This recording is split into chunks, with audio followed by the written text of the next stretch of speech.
एक खातून थी जिन्होंने अपने घर में इतना अच्छा सेटअप करके रखा हुआ था। वो माशाल्लाह से अपने बच्चे इतने अच्छे पाल रही थी, उनको ट्यूशंस खुद देती थी, घर में पढ़ाती थी। उनके सास ससुर साथ थे, उनके साथ वो वॉक पे जाती थी, सास के साथ ससुर की दवाइयों का ख्याल रखती थी, हस्बैंड का सुबह शाम खाना बनाना अपने हाथों से बनाना, सारा कुछ करना, बच्चों को पिक एंड ड्रॉप करना, सब कुछ करती थी। She got diagnosed of breast cancer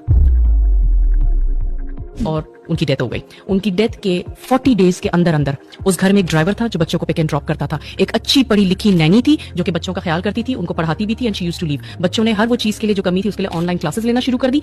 एक केयर टेकर आता था सास ससुर के लिए क्योंकि वॉक करवाना होता था एक को, दूसरे की दवाइयां सारी सेट करके, और उसी तरह एक उन्होंने मेड फुल टाइम रखी हुई थी जो खाने भी पकाती थी, सफाइयां भी करती थी। वो एक औरत जो समझती थी सोसाइटी के गिल्ट की वजह से, मॉम गिल्ट में रहती थी कि मेरी ये जिम्मेदारियां, वो ऐसे रिप्लेस हो गई। और आपको क्या लगता है शख्स ने दूसरी शादी नहीं की होगी, ऐसे रिप्लेस हो गई। इसकी जगह अगर वो अपनी जिंदगी इस तरह गुजार रही होती कि ये सारी चीजें जो है आउटसोर्स हो सकती हैं, लेकिन मैं अपनी कुछ बिल्डअप करूं, मैं अपनी सेहत का ख्याल रखूं, मैं अच्छे फल खाऊं, अच्छे नट्स खाऊं, मैं वॉक पे निकलूं, एक्सरसाइजेस करूं, मेडिटेशन करूं, तो शायद उसको जो अलार्म्स आ रहे थे जिस्म में कैंसर